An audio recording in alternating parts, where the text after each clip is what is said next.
Happy Friday Eve, Chicago. A WNBA rookie sensation not named Caitlin Clark could be sweeping the nation. The Bulls say, who needs defense? I mean, who needs defense in Chicago, folks? And let's just go ahead and ship Alex Caruso for a former first-round reclamation project. And don't look now, but the Chicago Cubs have won their first series since Mother's Day. Well, it's a little late for Father's Day gift, but we'll take it anyways on the eve, the post of Father's Day. I'll take it late. Why not? We'll cover all this tonight and more on an action-packed Thursday sports night in Chicago on the voice of the Chicago sports fan, Chicago Sports Podcast, Monsters of the Madhouse. We're your boys, Brandon the Punky, left tackle Hyatt, Leroy Pinky Pinkston III, and the Dynamite Kid, Darius Lockhart. Fellas, what's happening? Hey, how you doing, man? Hey, good, man. I'm feeling blessed. I'm pretty jazzed, man. I'm pretty excited about being on with you guys. There's some pretty good, feel-good information that we get to unpack that just happened a little bit ago. Put a little pep in my step, put a little bit of spirit. We had a little cool down today at work. I've been up on freaking scaffolds. I've been up banging out roofs and stuff at a steel mill. It's been hot, fellas. It's been ridiculous. But today, cooled down. Then we got some news, so we get a little bit to talk about, man. How about you, Pinky? How's Costco been treating you, bro? Yo, man. Let's see. Frozen foods, cooling down, getting your nipples cool. What are you doing? I wish that was the case, brother. But for the most part, it's been let's just say it's been a transition, getting back into the workflow. Started back Tuesday after the surgery, so it's been something. But you know what I'm saying, I do love the job. You know what I'm saying. So, but what about you, Darius? How's your week going at work? Everything good with the pilots and everything, and the aircrafts and all that? Oh yeah, man. Everything's great, man. Everything's great. You know, another day, another dollar when it come down to that. Hey, Trax, I'm feeling your energy, man. You ready for it today? Hey, yeah, baby. It's infectious, baby. It's infectious, baby. All I gotta say, I don't have a picture, fellas, but all I gotta say is just hail to my angel. Hail to my angel, baby. I heard that. Hey, that. Yeah. This segment. What's up? Angel's impressive, man. I mean, you know, I knew she'll be able to handle the rebounding, but her defense is great, man. It's coming along, you know, for her being the first year. And I think the Chicago Sky have a lot to be thankful for, and they're definitely on the upswing, if you ask me. Heck yeah, we'll get into that in just a second with this first segment. This segment of Chicago Sports Podcast is brought to you by the home of America's best online sports deals, TC's World of Wonders. Get your dream Chicago jersey or sports memorabilia gift at tcsworldsofwonders.com. Darius will be having a funky, fresh jersey come and ship to his house in just days. I'm so excited for it. He's got the new Rome. Rome was not built in a day, so it's taking a couple days to get there. But once he gets there, boy, he's going to be wearing it, sporting it on this. I mean, man, I tell you what, man. You're going to look good in that, brother. You're going to look good in that, man. Good things come to those who wait, man, and I can't wait. I'm patiently waiting. Yes, sir. Yes. So first, Chicago Sky rookie sensation Angel Reese continues to ascend with blockbuster performances, man. The latest is WNBA rookie record 7th consecutive double-double Wednesday night in the Sky's 83-72 flight past the Dallas Wings. Angel's latest performance was a 16-point, 18-rebound tour de force. Unbelievable, man. She was just wrecking shop. Question to number one goes to Pinky, and then we'll head out to Darius. Pinky, is Angel stepping out of her arch rival Tall Shadow and becoming the front runner for WNBA Rookie of the Year? I'm going to say yes, and the only reason why I say that is because Cameron Brink, the Los Angeles Sparks, tore ACL, so her season's over. Otherwise, I think she would have wound up winning it this year. with all the because points and everything else. She's pretty much been number one in almost all categories. Now that she's out, Angel Reese was number 2 or 3 in almost every other category right behind her. So she was definitely on track to be the one competing for Rookie of the Year. So yeah, she's gonna run away with it. I mean, she's only 5 double-doubles away from breaking Candace Parker's record for most consecutive double-doubles in the WNBA period. And she, and she did, and she also played for the Sky as well. So it'll be kind of fitting that, someone like that from Chicago, a Chicago person who represents Chicago has that record would be nice. So that'd be pretty cool. I'm excited to see that. But yeah, she's gonna run away with it, especially now that she already has a record under her belt already, and everyone was expecting CeCe to be the one having those records. Yeah.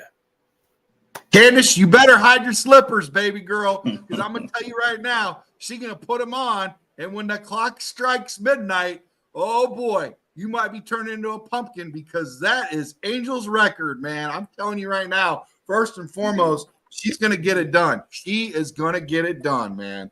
Unbelievable. Really? I mean, seriously, Darius, I got a question for you, bro.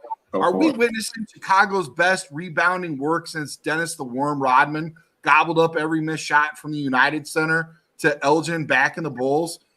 Second three-peat. You think that's what we're witnessing right now, bro? I think it's definitely on the come up for sure. Give her a couple more years, she'll definitely be that. That would definitely be the talk of the town for sure. But as of right now, she's doing very well, and she's on the come up. She has to catch Kansas first before we talk Dennis. So let's when we get past Kansas, then we'll move on. We'll move on to bigger challenges. But so far she's very impressive, not just offensively, but defensively as well. That's something that a lot of people don't talk about. With the steals and the blocks, she's right there with Elizabeth Williams on the team with the steals and blocks, about 2 a game for each. But the rebounding is a defensive stat as well. But I wanted to give her props as far as the blocks and the steals. But what she has to do is maintain her composure and stay on the court. We don't need her blowing a fuse. You know what I'm saying? And that's something That's something that we can sit up there and compare to Dennis, but we don't want that to be a continual story for this young lady's career. Like I said, she's averaging a double-double. As far as Rookie of the Year, we got to get a few more wins. I'd like to see us get a little higher than that 5th seed in the conference. It's looking like, it's looking like we're gonna, what I'm saying, we're heading to the same record of last year. I hope we find some fire, throughout the rest of the season, kind of bring that thing up, because we're not that far away, I don't think. No, and you know what? The thing about it is, though, too, is I think sometimes record diminish the greatness of a player that's in the building of a team that's going through, a rough patch. But I wouldn't even call it a rough patch because you've got some, some moving parts in there, Pinky. Yeah. And those moving parts just got there. Like I said earlier, she's a rookie, man. Both her and Kamilla are both rookies. And if I'm not mistaken, I know for a fact they had a rookie in the building, but fellas, they need to be pounding the tables right now. They had another rookie that was real nice, and right now they could be using her for that 3-point shot, but she's not there right now because there's not enough roster space for her to be on there. So they need to tweak that and fix that with the WNBA, man. I mean, seriously, talk to your congressman, talk to whoever the heck you need to, but let's make it happen, man, because they need that. Right now, man, they need that sharpshooter in the building. But let's get back to Angel real quick, Leroy. And I'm not talking about her in a real nice, cocktail gown or bikini, or anything like that. We're still talking about her skills. Okay, come on. All right, fine. Is Angel's greatness underrated and her character misunderstood, Leroy? Absolutely. You hit the nail on the head. She's just misunderstood. And I think it's because the WNBA has never had someone like her yet. They have never had a woman with her personality and confidence, or that combination. Like we've seen some very confident WNBA superstars out there, but they either have one or the other, you know. Yeah. But they've never had someone just come into the league with her confidence and her attitude and her swag, the way she carries herself. They ain't never had no combination like that. So it's like the league doesn't know how to project her. So they just see her as this villain because of the whole Caitlin Clark thing. But people have to remember prior to her running into Caitlin Clark, she was doing the same thing, leading the NCAA in double doubles and blocks and steals and whatnot. And then she gave Caitlin Clark this right here, right before she won her ring and everything. So it's like people forget that, she was always that way prior to her and Cece bumping head to head. So like, I love her game. I'm all for it. I absolutely enjoy it, and I think that the league will eventually have to accept that what's coming, and they got to. I saw this. I saw this comment, and it really made me think. And this was the same time Magic and Bird came up in the building as rookies, man. And it reminds me of that. And they had to, identify them and put them together. And they really, from Jump Street, they really set the tone for the NBA at that time. This has that feel for them women to both be coming in at the same time. And, it speaks for itself. The numbers are up 150%. Heck, this is really the first time in Chicago sports podcast, our podcast history, that we've been talking, at least 10 minutes and more to come. And really, they're going to start being a fabric of our show. We've slowly brought them into the fold, talked about it. Last year, we dropped, you remember, Pinky? I made sure every single one of those logos were, that even the soccer logo for Chicago Fire was all up in there, and the Sky was one of them, their mascots, everything. So we're trying to bring this around full circle. And I'll tell you what, this Angel Reese and Kamilla dropping in my lap made it so easy because, they're a treat, man. I could not. Would have been nice to have Caitlin in the building as a draft pick, yes. But if I would rather have if somebody was to ask me the question instead of me asking all the questions, I'm gonna ask a question to myself. Would I rather have Caitlin all by her lonesome in the draft, or would I have these two young ladies? I would actually have rather have the third young lady that we had before. This really gets me fired, man. This really freaking burns my grits. But the thing about it is, I would love to have Angel Reese and Kamilla over Caitlin any day of the week because we're building a team, man. And those two ladies are go-getters. Now, when Kamilla got hurt early, that kind of set me back a little bit because I was a little, disappointed. I really wanted to see them, and I think that's what is the slow that also added to the slow start. But hopefully this win that we just experienced today and 11 a.m. Are they trying to outdo the freaking Cubs? Who plays at 11 o'clock in the morning, boys?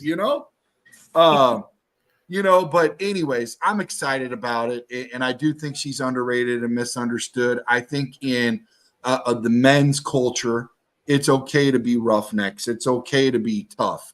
It's okay to have a bravado. It's okay to be the bad boys. But for whatever reason, they better get ready because this is not going away. Okay, there are some tough girls out there too. Believe me, I got 3 sisters. I know all about tough women. So yeah, right. So you guys know. I got a daughter. She's tough, man. So, let's get back to Darius real quick, man. Darius is in the mix. How good is this Angel and Clark rivalry for the NBA, bro? WNBA. I love it. I love it. I love it because, like you mentioned with Magic and Bird, this situation definitely mirrors that one because you have one player from a rural small town, and then you have Angel. She's from the city. She's from Baltimore, if I'm not mistaken, correct? Yeah, I believe she's both. I know. Yeah, she's East I Coast. believe Yeah, she's from the think it is DMV Baltimore. area, right? Yeah. So Yeah. okay, and Magic was from Detroit. Bird was from Indiana. I got it. Small town in Indiana, so it definitely mirrors that. And you know, with people talking about the success and the fame of both of them, they may as well get used to it. It's a different time. Like I'm old enough to remember when the WNBA first started. So I remember that those young ladies were just happy to be playing basketball in the States. So, you know, like over time, the game has evolved. These college players are allowed different things, you know, to help them along the way. You know, different situations are presented to them now that weren't presented to the old school. You know what I mean? So it's only gonna get it's gonna be another player that comes out next year if she's good enough. But Juju Watkins, if Juju decides to come out, she's gonna be just as popular and just as famous as Caitlin Clark because she's just as good, if you ask me. Not to get too far off the subject, but oh no, you're not getting too far off the subject, man. The league has to get used to what those young ladies are coming in here with as far as the confidence and the game. You know, because to be good in the highest level, you have to be confident, number one. You know, you can't come in with the happy to be here attitude, or you're gonna get ate alive. You know, for real. The only issue I would have with Caitlin is that I think she needs to stand up for herself a little bit more, and that's something that Angel Reese has no problem doing. So I love it. Yeah, you know, the things that awarded the things that are awarded to her off the court. Hey, it's the price. It's the price of fame. Okay, you know what I'm saying? It's the price of being good at what you do. You know, these are some of the things that, you know, the game gives back, if you will, you know, because, you know, all the bad things that the game tend to take away over time, no one complains about. No one feels sorry for the players when it happens to them, you know, but for them reaping the benefits of being great at what they do, I just don't get the jealousy. Yeah. Well, and I love the way you put you got a really good texture to it. You know, I appreciate what you're saying, and there's definitely a lot of validity to that because you know, right now people are throwing up ridiculous things, and I'm just going to go ahead and put it out there. I hate even talking about it, but it is what it is. Everybody says that they're in the middle of a race war or whatever, and I say, you know, here's the thing. I think obviously it's still out there. It is what it is for the women, and there are some things that I've seen that I don't appreciate, I don't care for, and I don't like. We don't tolerate it. We don't stand for it. We've even took care of it ourselves. We'll leave it at that. But I think that in order to build a strong foundation, a little bit is going to get tore down at first. It's going to be rough. And some of this WNBA was not built on solid ground. It was not built on a rock or a firm foundation. It was built on sand, and it's had a rough, rocky start. And right now, these women are doing a damn good job. And I'm even proud of some of the NBA actually following, but quite honestly, they would not be following it as much if it wasn't for these ladies and what they are and what they do. And this is really good, man. I'm excited for it. I think this is good. I mean, you know, sports is sports, but there is something to this, and you're about to see some things, and I'm sorry if you've tried it in your own house, man. You know where I'm coming from. Yeah. They will not back down. They will be heard, and they will not shut up. You know, matter of fact, more chances are I'm going to end up shutting up before she does. Okay. And at the end of the day, she's usually right. So, I'm really proud of these young women. I think it's going to be good, man. And, you know, and I'm a father, and this changes a lot for me when I had that baby girl who's now almost 20, 3 days after Christmas this year. So that changed a lot for me. So I see things a lot differently, and I will let some stuff slide because I've seen some stuff and I'm like, you must not have a baby girl in your life. You must not have a daughter. You know what I'm saying? And I'm glad my daughter came before my son because, you know, quite honestly, it rounded me out to be a better person, you know, because even with my daughters, I really wasn't, or not my daughters, even with my sisters, I don't think, you know, that you know, having a daughter changes everything. I know, you know what I'm talking about. It gives you a soft spot for sure, man. It does, It man. gives you a soft spot for sure. Yeah. And if I can get in there a little bit, like, Yeah. competition is competition, okay? Yes, sir. And there's no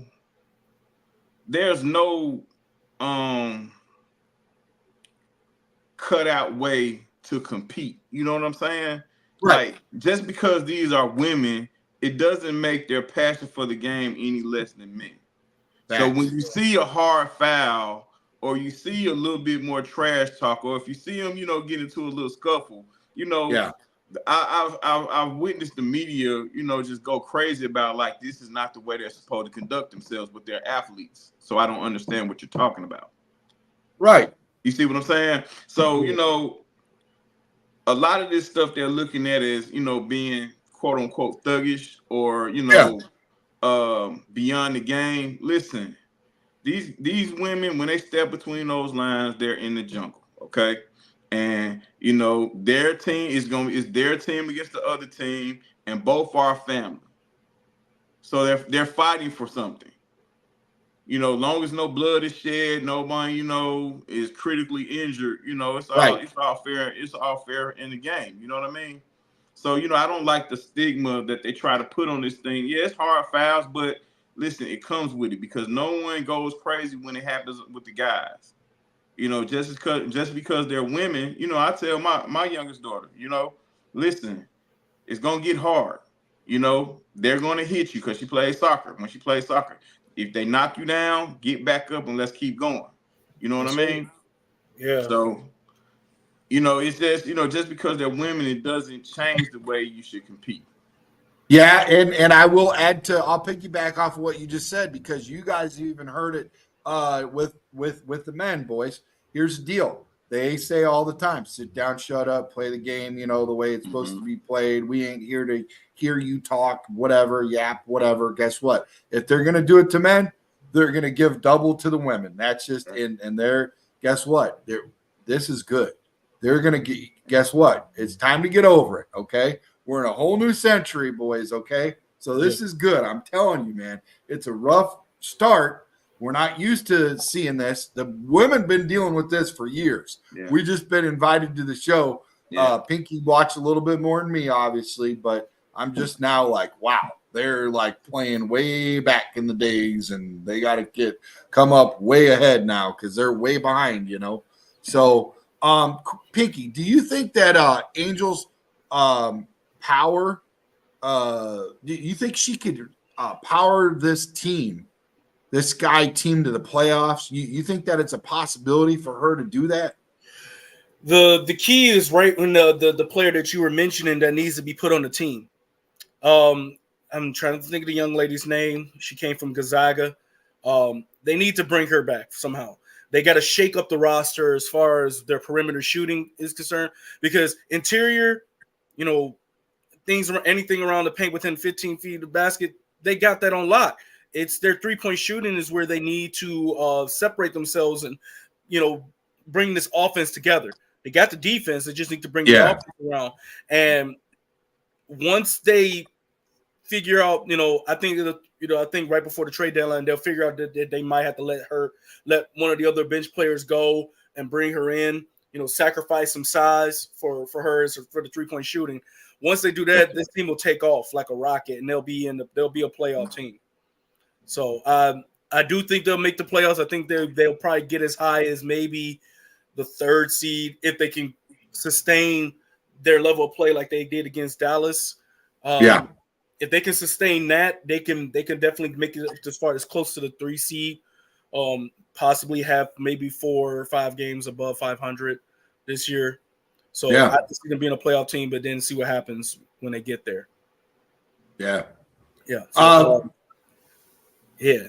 I'm excited for him because I'm hoping against all hope that it happens though, because I've been waiting for this team to do what they did and what they pulled off that master class for the trade. Like I said, they took a page out of Ryan Pohl's book to get Kamilla third, and then was able to fleece the other teams to get from jumping from 10th all the way to 7th, from to 8th to 7th to snatch Angel Reese, which is it was just it's amazing. It's exciting. I'm excited to see what's going to happen. Lucky number 7. I think she can do it. I think she's got she's showing how deep she is, and I really think that it is very possible for this team to be in the playoffs, and we'll see what happens, man. But glad they got the win in. Now let's shift our attention over to the other side. Let's talk about Alex Caruso and his last stand. Yeah. This segment of Chicago Sports Podcast is brought to you by River Street Tavern in East Dundee, where kids eat free every Thursday. Fellas, this afternoon, the Bulls tease their fans with a potential roster makeover, shipping guard Alex Caruso, their best defensive player and a 2-time All-Star defensive team guard, to Oklahoma for a 21-year-old project, Josh Giddey. Let me ask you a question about this, Darius. And it seems like you're a little bit well-versed on this because you're the first person to answer, actually, after this happened. Or maybe other fellows were busy, but I'll go with the first rather than the latter because you're on right now, bro. And that's what we're rolling with, okay? Oh, BJ's going to be all right. Yes, indeed. Yes, indeed. Does this deal make you, pardon the pun, giddy with excitement, or is it just a reckless swing by the Bulls, Darius? Well, I'm gonna tell you this: it's not a reckless swing. It was a. I'm not gonna say I'm giddy. No, I'm not gonna say that, but I'm very intrigued about the move. This was not a reckless swing. This is something that should have happened some weeks back. Really, I think it should have happened sometime last year. You know what I'm saying? Maybe we wouldn't have been able to get Giddey last year, but Caruso is a great player, just not for us. Okay, his impact is not felt, in Chicago because we're not ready to be where where his impact is felt because we don't have the talent, right? This is the start of hopefully a rebuild. Hopefully they tear this thing up. They got a couple more guys that can shop. I think they should do it, and just start this thing off with him, with Giddey and Kobe White in the backcourt. Patrick Williams, I guess they're gonna make up in their mind that they're gonna keep him. But as far as Josh Giddey, he's a very good young player. He was in OKC, which was the number 1 team in the Western Conference. Played well with those guys over there. You can tell that he loves the game. You can tell that his teammates love him a lot too, because he went through a little turbulence during the year, and the team kind of rallied around him. They didn't alienate him, so that tells you a lot. That tells you a lot about how they feel about him, as a whole. As far as what he can bring to the Bulls, he's an excellent rebounder. He can start the break. Not a great shooter, but he can get his own shot and get shots for others. So that's part of what we need. As far as the defense is concerned, I have my opinion as far as individual defense in the NBA, and that could be for another show. But the NBA is based off team defense. Okay, the great teams have great team defense. If you look at this season, look at the playoffs, look at the finals. Boston had great team defense. Okay, they had one great individual defender, which is Drew Holiday. But if you look at the finals and throughout the playoffs, all the other great defenders are where they were at home watching like us. Okay, so we get this team, together, and we focus on team defense. If we can grab some great individual defenders, that's cool. But when you talk about defense and losing Caruso like that, losing him, we're still a play-in team, okay, if we keep what we got. You know what I mean? Yeah. I think we added on and got better You know what I'm saying? Today. So you're saying, and he was 30 going on 30 and he was 30 going on 31. And just a couple quick little points really quick, Pinky, before you get started.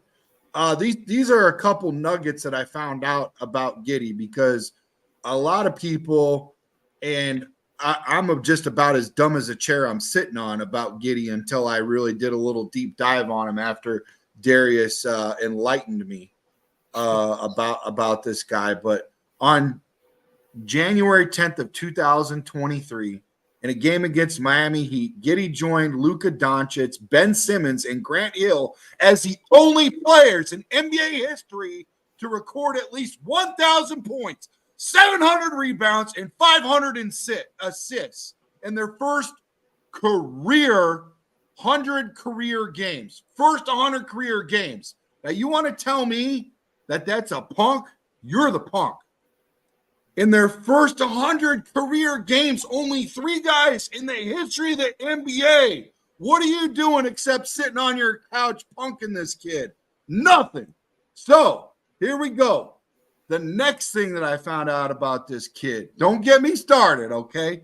On January 15th, Giddey scored a season high 28 points, along with 9 rebounds and assists, leading Oklahoma City to a 112-102 win over the Brooklyn Nets.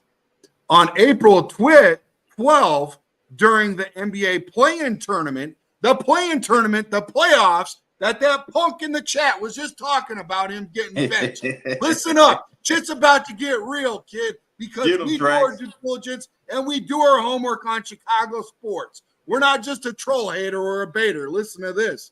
We're illuminators. Here we go. On April 12th, during the NBA play-in tournament, Giddey recorded 31 points, 10 assists, and 9 rebounds in a 123 win to 118 win over the New Orleans Pelicans, advancing the Thunder to the 8th seed game. Now listen here. It only gets better.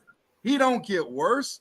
On January 11, 2024, Giddey logged 13 points, 10 rebounds, and 12 assists in 22 minutes against the Portland Trail Blazers. In doing so, he became the first NBA player in NBA history to post a triple-double on 100% field goals in less than 25 minutes. 25 minutes! Sometimes I can't even take a crap in 25 minutes. And this guy got a triple-double. Come on, man. Eat your fiber, old fellas. All right, so I want to quickly he got me excited. I love some of this stuff. Let me quickly respond to you. Let me quickly respond to you, John, about his lack of play and usage in that Mavs series, because I watch NBA religiously like a lot of people do.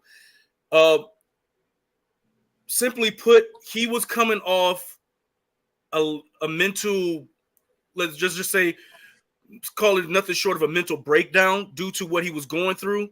So he hadn't been around with the team during that time, during the playoff series, because he was going back and forth to court, dealing with a lot of personal issues. So he wasn't around the team.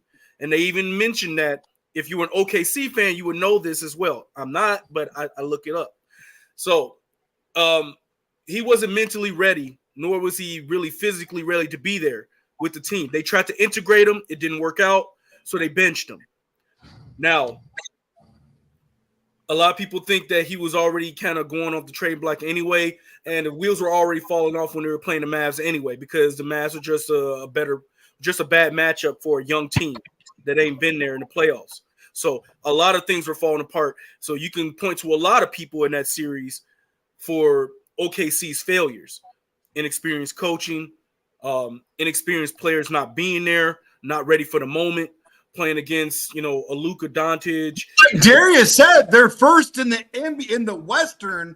They're first in the Western this year. And Don't get it twisted. That team is so sick. They scored third with most points in the NBA scoring, bro.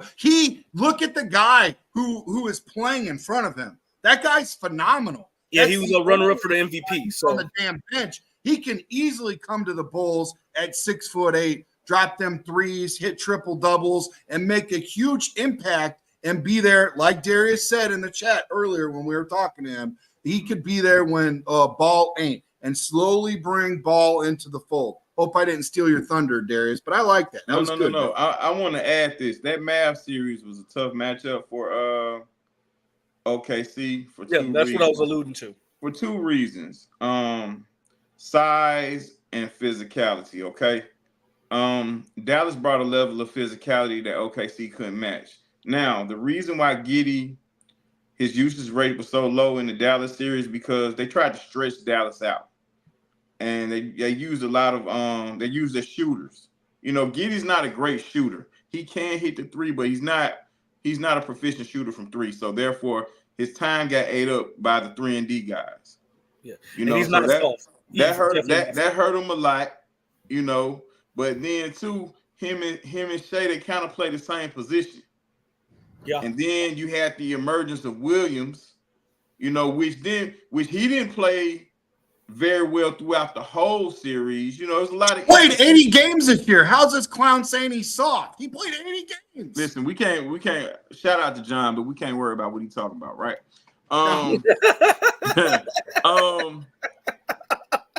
It was like the series for those young guys, even with Chet, the series was full of inconsistencies because of the matchup with the Dallas Mavericks. You know, Luka was a handful within itself, but when those guys got physical, it was tough for everybody on that team. They couldn't handle it. You know, so to crucify Giddey for his lack of usage in that series is a little lazy, if you ask me. But you know, I don't think it affects what he can do here in Chicago. No, he's 21.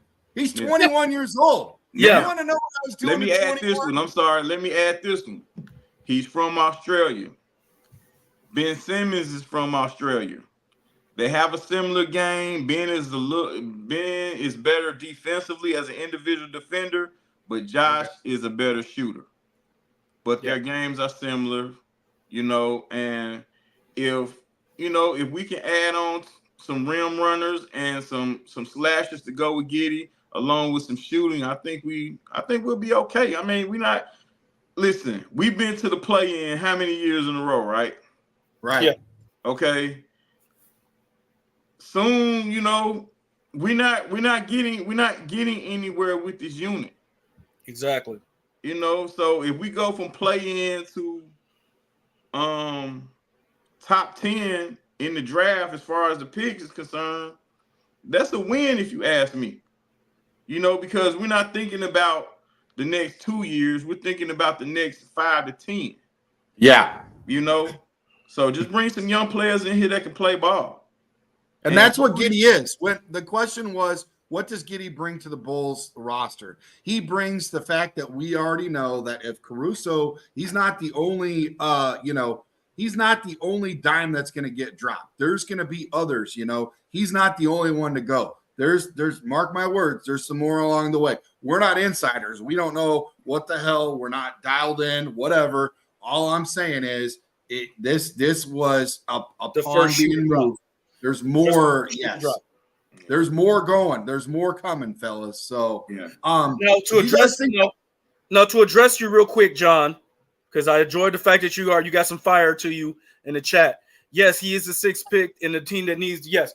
However, OKC was the number 1 seed in the West. They were literally a defensive player or two away from being in the finals. Chicago's nowhere near that. So why would Chicago keep somebody who's a veteran? Why would they keep a veteran who's not going to be interested in being part of a true rebuild that the Bulls are about to be a part of? He doesn't make us better, man. Yeah, exactly. You know, this young man is literally like a healthier version. He's literally just a healthier version of Lonzo Ball.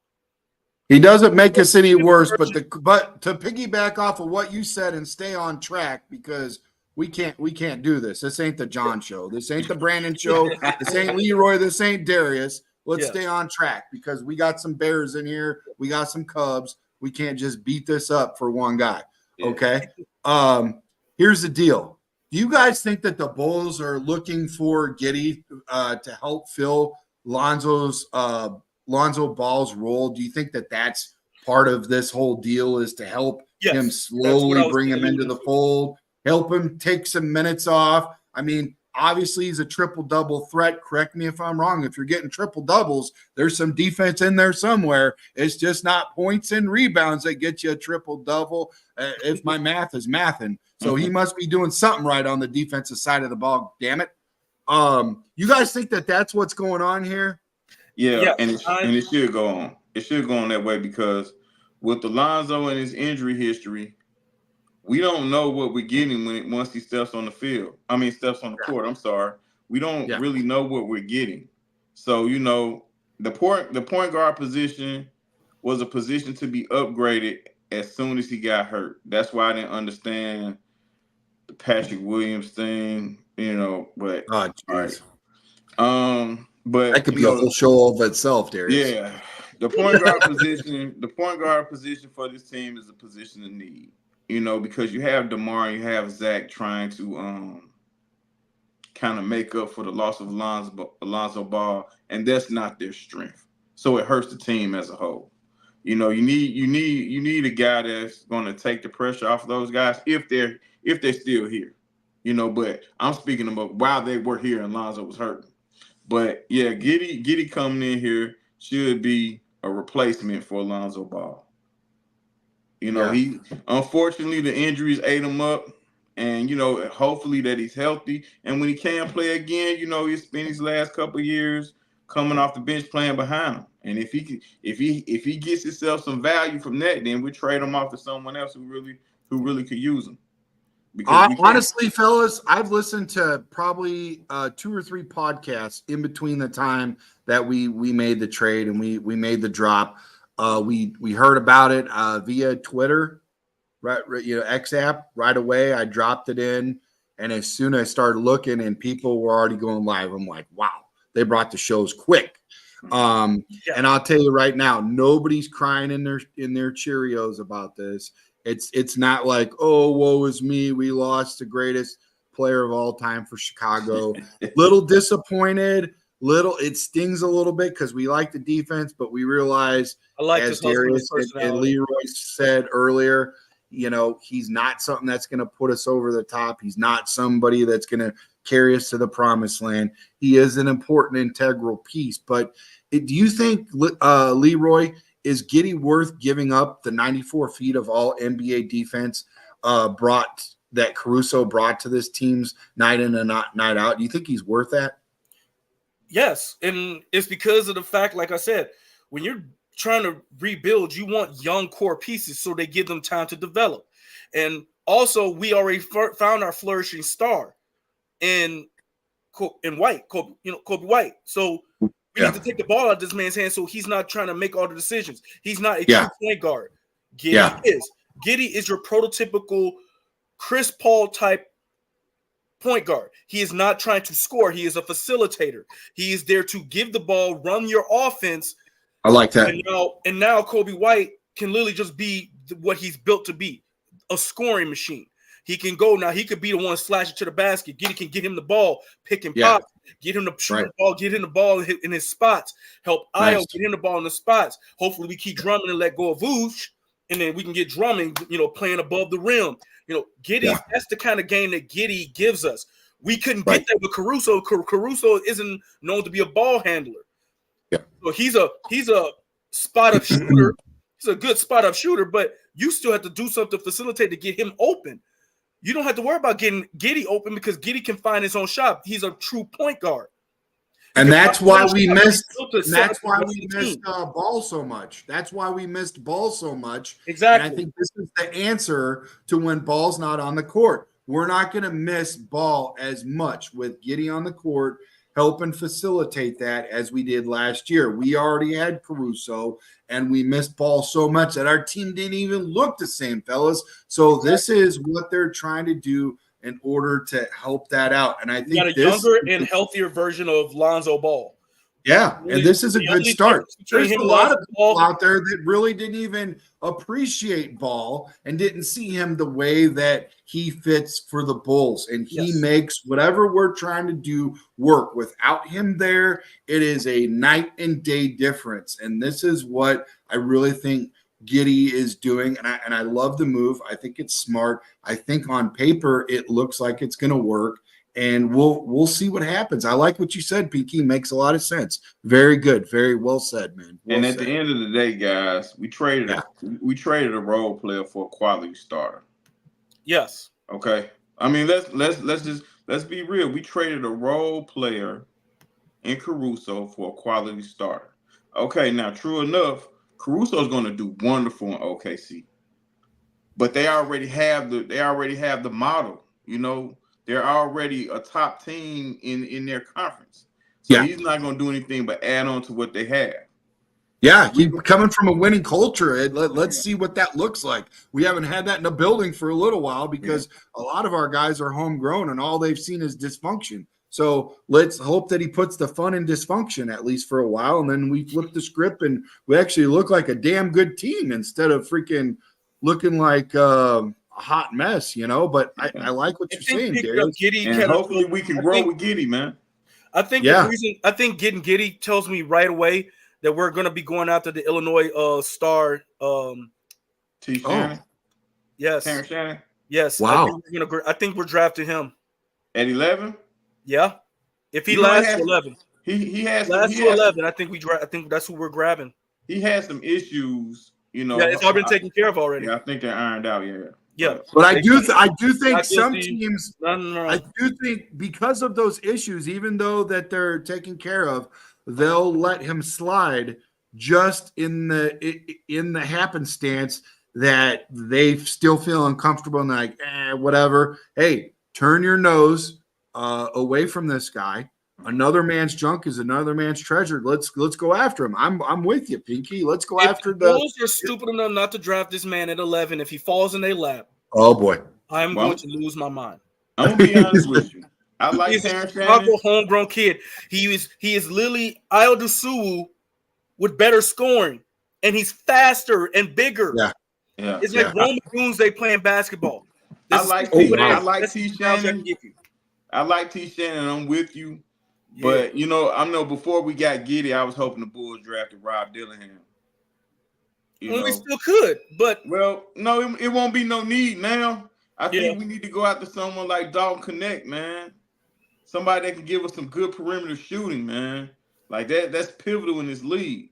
We really are missing that, Pinky. Just because we went after and got one guy.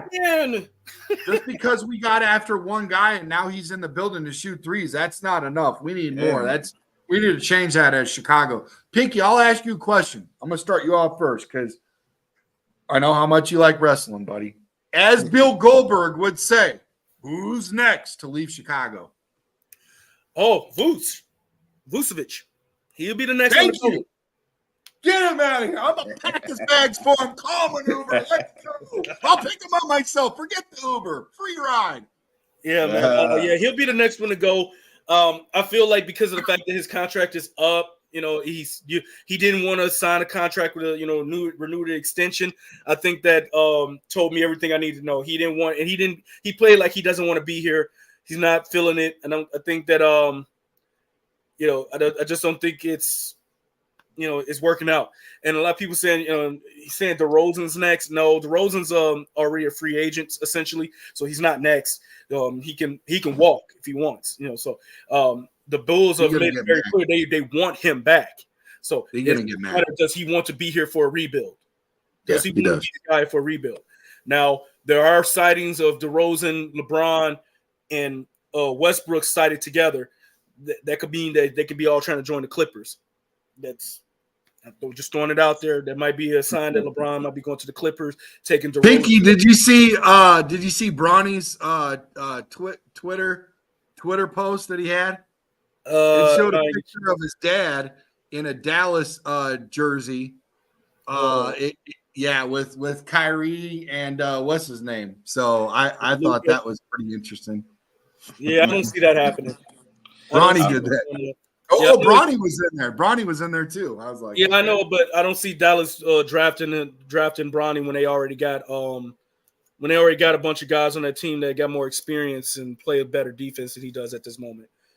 Yeah, but if they're getting LeBron, they might get him. Bronny's going to be an amazing player. I'm not trying to take anything away from him, from Bronny James. He's going to be an incredible player one day once he gets up there because of who his dad is. I think, because of who his father is, those traits will eventually translate just in a different way. So I just think it's going to be like he's not going to have the instant impact like his father had. That's all. I think I think by year 3 of his NBA career, we're going to start seeing, oh crap, he's like his daddy, but just not right away. So whatever team gets him, they're going to be blessed. They are going to get a mega star once he blossoms into that. But people need to understand that he's not going to be the overnight sensation like his father, because he's not built like his daddy is. Like his dad's. So you think Vooch is next? What about you, Darius? Well, being that they've had rumblings for the last 2 years, I think Zach is inevitable that Zach LaVine is going to leave the Bulls. Oh, yeah, a lot because of the emergence of Kobe White, and as these players these days, they are sensitive. Zach has heard rumors about his name in trade rumors, for the longest, and I think it's kind of exhausting. When you're out here giving the best you can, but the results still are not matching up, and then they make you feel like you're the fall guy for what's going on, when it's just clearly like you have the most value on the team as far as trades concerned. Yeah, Zach is a very, very good player, but the rumblings of all the trade rumblings, I think it's inevitable that Zach be the one to go next. They said potentially 15 different rumors of different locations for Zach to go. That's amazing. That's lot of smoke. That's just this offseason, though. That's just this offseason. Right, you know what I mean? Right. Like the last 2.5 years, there have been rumblings about Zach going somewhere else. Yeah. Well, I'll tell you what, fellas. Speaking of the draft and the Bulls draft, can the Bulls see the draft forest through the trees? This segment of CSP is brought to you by the official fantasy sports partner of Chicago Sports Podcast, Underdog Fantasy. Get in the game and get in the fun in a game where favorites and underdogs always get a fun W. And, we are, as Chicago fans, as Chicago sports fans, we are always on the side of the underdog, because it seems like a lot of times we are the damn underdog, okay? So if the Bulls have a sound blueprint or map of what they plan to do with their number 11 first-round pick in the NBA draft later going on this month, they aren't showing their cards, that's for sure. If they have any at all. The Bulls could be drafting anyone this side of Jackie Moon or Ed Monix of semi-pro movie fame at the number 11. USA Sports Weekly has them taking Kentucky guard Rob Dillingham at number 11. Who should this team take with a first-round pick if they can't afford to miss on this? I mean, earlier you said your guy, Darius, but do you think that U.S. Sports Weekly has it right? Do you think we should go after Kentucky guard Rob Dillingham? You think that's valuable? You think that's something that we need there? I did think so before we got Josh Giddey. I did, because because he's young, and you can see he reminds me of, as far as being a floor general, he reminds me of a Chris Paul type of point guard. Him going to Kentucky kind of robbed us and robbed him of him showing us what he really can do. If he had his own team. Kentucky always stockpiles their roster. with all these 4 and 5 star guys, so and then Calipari trying to find everybody play time and stuff like that. So he wasn't really able. I think if he went somewhere where he can be the true floor general of that team, we'd saw a lot more. But yeah, prior to us getting Giddey, I thought Rob Dillingham should have been the pick. But now, still stay on the perimeter, especially since we're getting rid of Zach, and the fact that a lot of people don't want us to pick Josh Edey. And like people high on the kid from UConn, I'm not so much, because I mean he's another version of Josh Edey. He's just smaller. He's smaller and younger. He's tall. He's just as tall, but he's frail.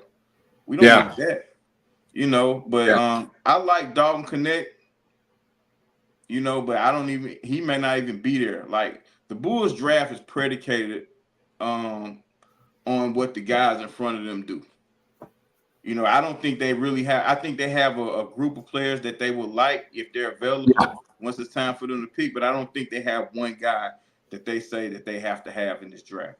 And I think that's the only thing that really bothers me before I ask Pinky the next question. And this one is going to set his top off. Watch. I mean, he's going to get fired up, bro. He's going to be like Pentecostal rolling on the floor. I'm telling you right now. Listen to this. I think the one thing that bothered me about that trade to OKC is how much draft capital they have. And that earlier we had, Caruso out there, and people were willing to give us 2 first-round draft picks. Going into the trade with all we got is Giddey out of it. Why couldn't we get a draft pick out of it? That's what burns my britches. But here's what might burn freaking Leroy's britches. Are you guys ready for this? Whoever the Bulls do choose, Leroy, do you trust team's management and coaching staff that they can develop him into a solid NBA player who can contribute as a rookie? Do you trust them? The current staff that we just brought in, yes. Had it been last year's staff, no. Okay. Coach? Hell no. Head coach whatsoever. Yeah. However, yeah, getting Josh Giddey, who's played in a similar style offense through college, a Billy Donovan style offense, in college, I'm put more at ease because of watching what Lonzo Ball was able to do in that offense when he was more controlling it. It's a point guard driven offense. It flows through the point guard. Josh Giddey is a very brilliant young man to be only 21 years old. People got to remember, he was 19 years old being drafted. He's only 19. Brother smart. But he's already developed. I'm talking about being able to develop whoever we draft. The question, but again, he's got to be redeveloped with this team now. Because remember, he was asked to do different things. No, as a rookie, the question is as a rookie. Well, trust, but it also depends on the rookie that we're bringing in. Now, if we're getting a guy who's just going to be a 3-and-D kind of guy, there's not much really development you need to do. We need to bring in a guy who's a superstar like Terrence Shannon. Bring him in because he's a difference maker. He's what you can't teach. You can't teach the combination of size, speed, being able to score, running up and down the floor on defense. You can line him up from the 2 all the way to the 4, and he will give you everything you ask him for. He is. Pinky, I agree with you to a point because I was excited as the next man about Patrick. Patrick got me really excited. Him.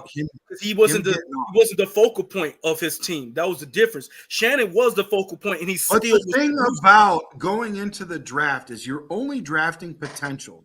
You technically may not ever make it in the NBA. You may not ever make it in the NBA. You might look good.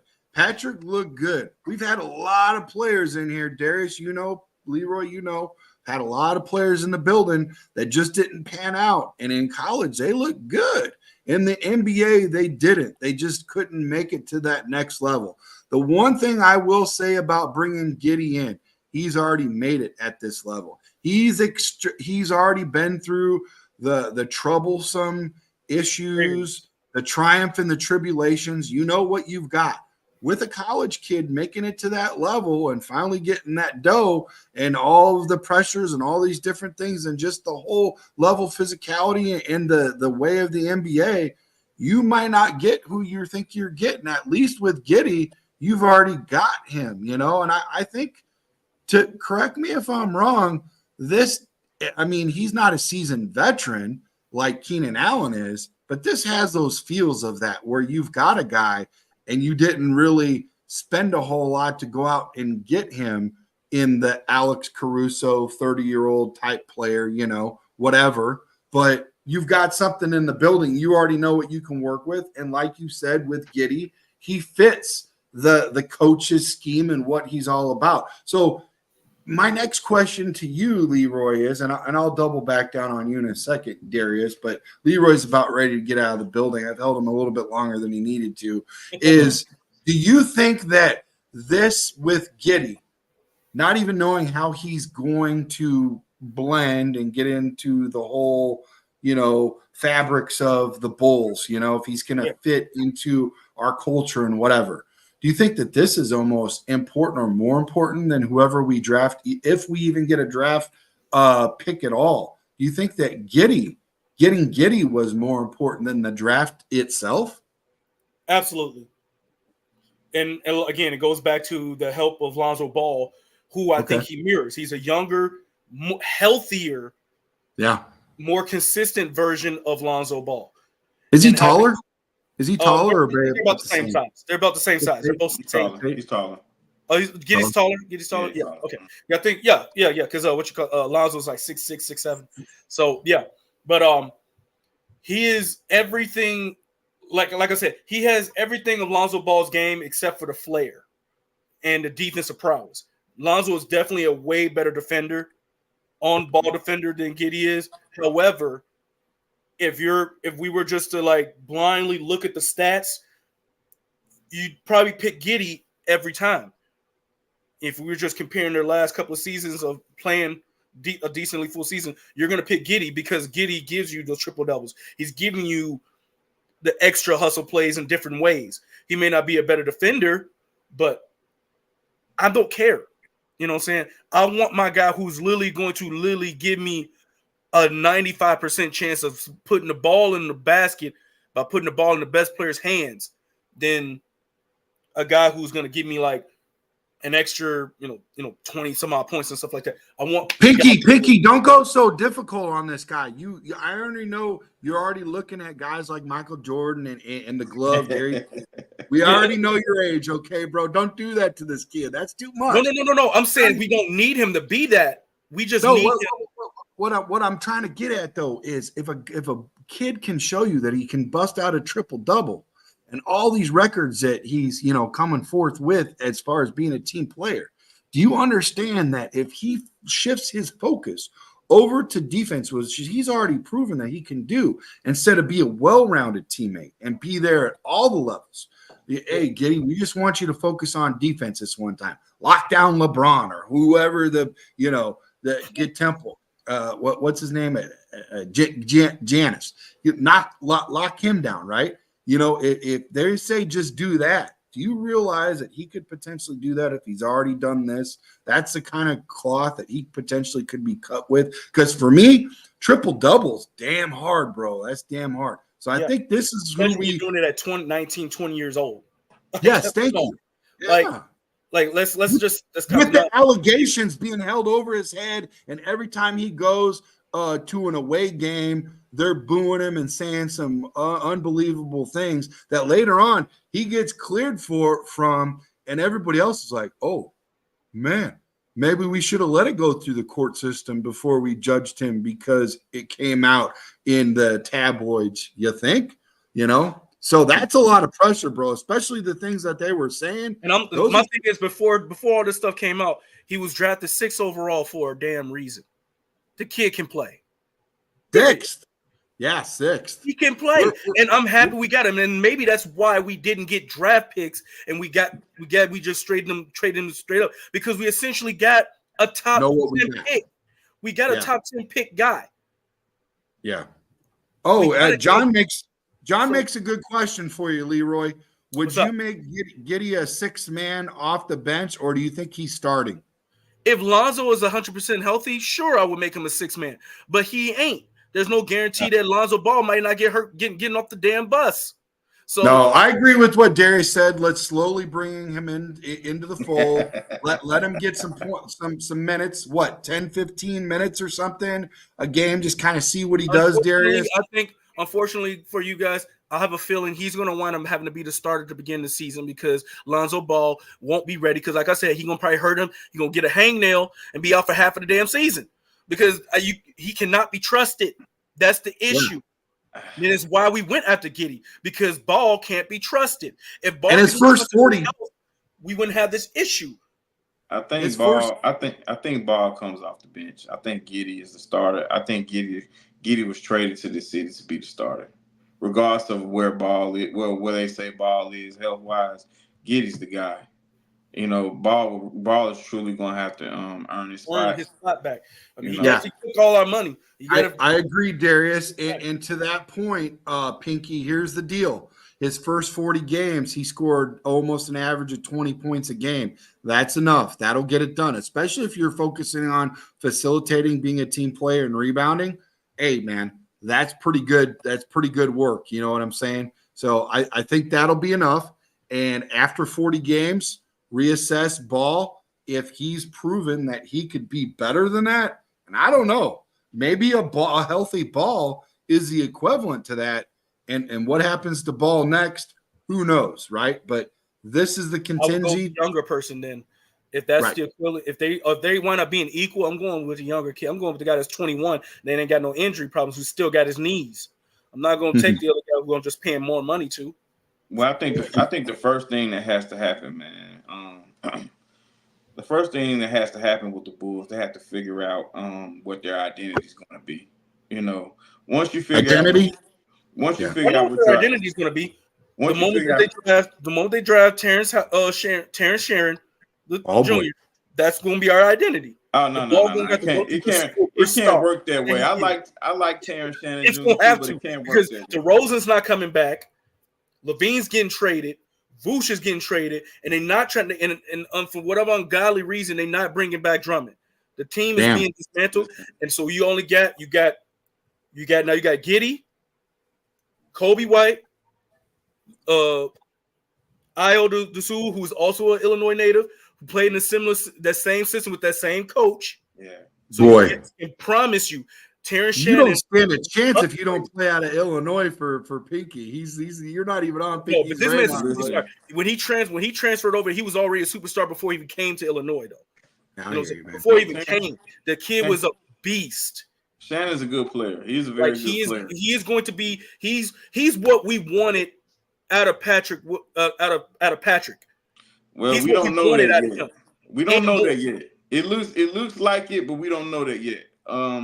Again, you know, before Chicago goes around making these picks, they have plenty of time to figure out what they're going to be, you know what I'm saying, what their identity is going to be. That's the first thing has to happen before you bring anyone in. It all depends on who we trade for.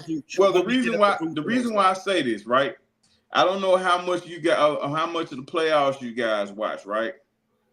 But all through the playoffs in both conference, I seen former Bulls being successful with other people. Okay. Yep. Mainly because the Bulls did not have a proper direction when they went into drafting these players. Gafford being the one of the guys. Gafford, Bobby Portis, you name it. Okay. Even oh jeez. You know, like I'm just saying, like the Bulls didn't have a proper direction, you know, when they got these players on the team. Therefore, they went to other teams that gave them direction and they flourished. Okay. Yeah. Now, Trax, you asked about the development of players, or do we trust the organization to develop these players? In my personal opinion, right? In my personal opinion, development is on the player. You know what I'm saying? The organization can give you a direction in which they want to go if they know what that is. But as far as development, that's strictly on the player. So you're okay with AK? You're okay with AK being in the building still? I don't trust him, but this made me feel good today with the Josh Giddey move. You know, they earned a little trust. They earned a few points back from me, but I don't trust them. When they made the move for Patrick Williams, I felt some kind of way, and I ain't been right since. I ain't been right Darius, since. I feel like if he doesn't get a all talent, world class, freaking universal, amazing guy out of the second round to be a center MVP in the second round, which will probably never, well, I wouldn't say never, but it's hard to do. And that's what he got out of Denver. You can't use that same freaking blueprint over in Chicago. But he might have struck lightning in the bottle that one time. But you know, okay, with that, UConn won the championship year before last, correct? Yeah. That championship MVP is on the Chicago Bulls, if I'm not mistaken. The center for UConn. He was their best player the year before last when they won the national championship. He's on the Bulls right now. Okay? So, you know, we have the players, but we have to have a direction in which we can tell the players where to go and if we want them to flourish in our system. First, we have to have the identity to where, you know what I'm saying, the player knows how to, you know, what to go about in his development. Because, you know, players got to put the work in. You know, you have to come into camp ready. But in order to be ready, you got to know what to be ready for. And I don't think we have that. And to your point, and Pinky already gave us his answer earlier when he let us know clear as a bell, who his best player that he tracks, the only guy that is right for Chicago in this draft is from Illinois. I say that now because of the style, and I say that only because of Giddey and Kobe White. I just feel like mad at you. There ain't nothing wrong with knowing what you like. I mean, it's like I ain't picky when I go to a restaurant, but my wife, she knows what she wants, and that's what she's gonna get. And if she don't get it, guess what? She's not, you know, as happy as I would be. I'm happy with just getting something here, you know, and that's you know what I mean? Just get it here, baby. But and I still to this day, I mean, you know how they say like you fight out of your weight class, or you know that's basically she just I think I'm basically her rescue pet. I think that's what's going on here, fellas. But because she's very picky, and I'm just like, what in the world? So anyways, getting back to you, Darius. Let's get back to you, Darius. Yeah. Who is the best player in this draft class? Well, I hope I don't tear these guys' name up because I don't know a whole lot of them. That's all right. I know the Frenchman, Radouche, if I'm not mistaken. I know what you're talking about. Yeah, I think he's 6'10". He's a perimeter guy, shoot the three. You know, runs the floor pretty well. I think he's the best player in the draft. We're not even close to getting him. But as far as somebody, he was a running mate of Wembanyama. Whoa. We might be closer than you think if what Leroy's saying stands pat. If somebody has the right draft capital to get Vooch, and they value Vooch way more than they should, or Levine. Levine might be a better look at getting what you want, Darius. We might be getting, instead of the you know, the sky's the limit, the limit's the sky with this. If those guys get traded out of the building, you might be onto something. And will that guy? Do you think the next guy that we draft, if we take capital and we do all this, do you think he is the person that we need to hone in on and zoom and say, this is potentially how our culture and our team, this is the direction that we're headed by the way this kid plays? I don't think so, because I don't think we're going to get nobody dynamic like that. Oh boy. For you to say that as an organization, you have to get a sure enough can't miss prospect such as what San Antonio did last year with getting Wemby. Okay. As far as like unicorn, you know what I'm saying, Dude. putting everything on a pick at 11, you know, I don't think so. Now, he can come in and set the world on fire. Okay? But going into it, making that pick, I don't think they're saying this is the guy that we're going to hitch our wagon to that's going to carry us to where we need to go. I don't feel that way. If he watch how the media treats us, if Terrence Shannon falls to the Chicago Bulls, I mean, I promise you, if he falls, if the Bulls find a way to fleece some team in the top 10 and we still keep our 11 pick and we still get Terrence Shannon, I promise you, you will see how the world will view, the media world will view the Bulls after getting that young man. Yeah. I think because he went to Illinois, a lot of people didn't really care about his game, didn't listen to his game as much. But trust me, there were teams that were way better than Illinois that could have gotten Terrence Shannon, but he turned it down because he wanted to stay close with his mama.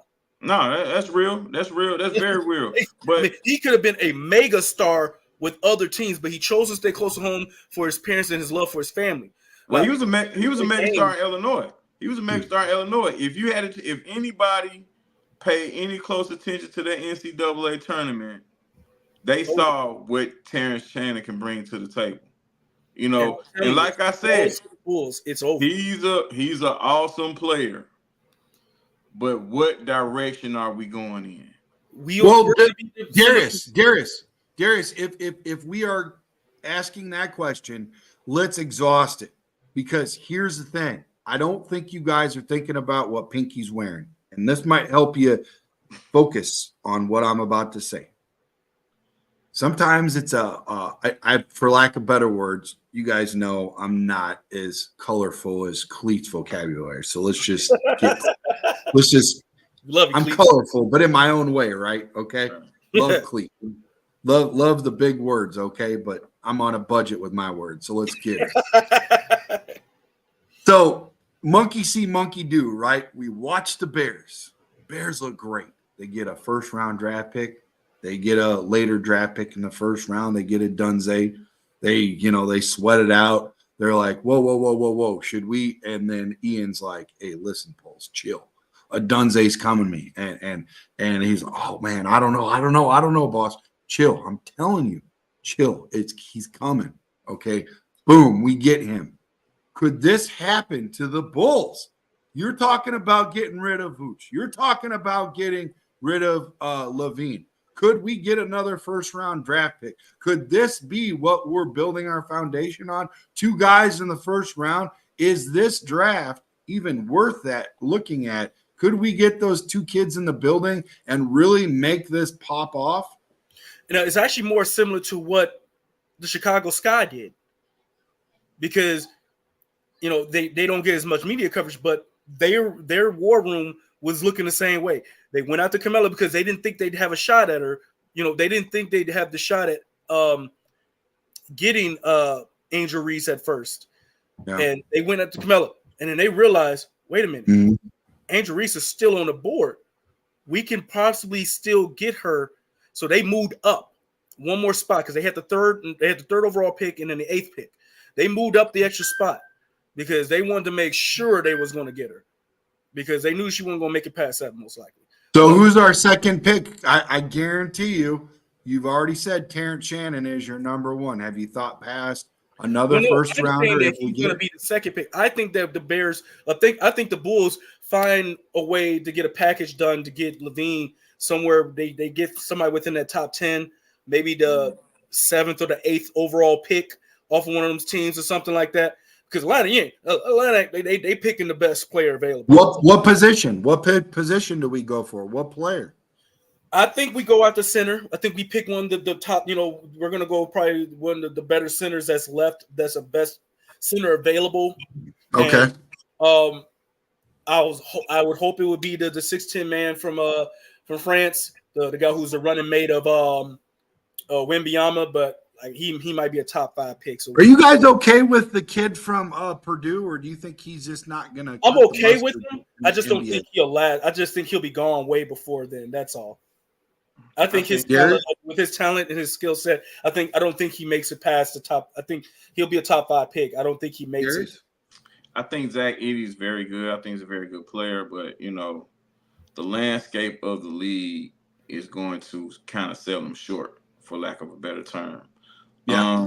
Being that this is a perimeter-based league, a lot of the big guys they get crapped on a little bit because of they feel like the lack of mobility and also the lack of 3-point shooting range. But you bring guys in, and they essentially, if they stay healthy, they can adapt to today's game. You've seen it with Steven Adams. You've seen it with Valanciunas in New Orleans. I don't know why they were worried about a center's athleticism after seeing the 3-time MVP who could barely jump off a curb. Well, it's not just the athleticism. See, the thing with the Joker. Yeah, but he can shoot threes though, right? He can shoot threes, but he just has a special set of skills. He does everything. He does everything well. You know what I mean? But he's not the most mobile guy, but he has the ability to play. Like I told you about defense. With Joker, it's not about defense. It's about his ability to play on all 3 levels on the offensive end. But back to the big man argument, you have these guys that adapt to the league and make pretty good livings in the league, as far as starting 5s on teams. You have Mitchell Robinson in New York City. Like I said, Valanciunas in New Orleans. Rudy Gobert, who's a 4-time Defensive Player of the Year. Now, they give him a lot of crap, too, because he can't guard the perimeter. But I don't think – I love Rudy. I think it's only one center – that I give a ton of credit to and give guarding the perimeter, and that's Bam Adebayo. Okay, but those other guys, and that could be that's a tough matchup. That the Bulls might actually trade for somehow. There is no way Miami gives him up. There is no way. There is no way. There is no way Miami gives him up. But I know. In a perfect world, hey man, listen, I'm with you. But I think Zach Edey will be if he's given the proper opportunity, he'll adjust to the NBA game and be a very good player. Willis, not only did we just prove that we are diehard Bulls, because just one little nugget, just one little role player, potential starter trade of an older role player leaves the building. A little nugget. We spent like 40 minutes talking about this. How cool is that? We love the Bulls that much, man. We're just into it. We're like, we can't get enough of. We just have our bleeding hearts, man. God bless us. Yeah. All right, and with that, guys, I'm gonna have to bid you guys adieu. All right, man. You guys have a nice one. Take care, man. Bear down, guys. Love y'all. Love you, Pinky. Take care, man. Yes. With that, we're going to get into Vlad, the Impaler 2.0. Is he Chicago bound or what? This segment is sponsored by Serendipity Ice Cream Parlor, where it's always delicious summertime at Serendipity Ice Cream. Here's the deal, Darius. Okay. To save the Chicago Cubs, they have some offensive problems, like we all know. It's like saying Illinois has a small budget deficit, The run-challenging Northsiders have fallen like someone dropping a watermelon off the John Hancock Center. The Cubs have a .230 team batting average, a -16 run differential, and are totaling just 7 hits and 12 bases per game while averaging 4.26 runs per game. Those are numbers the bullpen says we cannot protect to save King Charles' life with. But true. Good big time projects help on the horizon. Is it on the horizon or isn't it?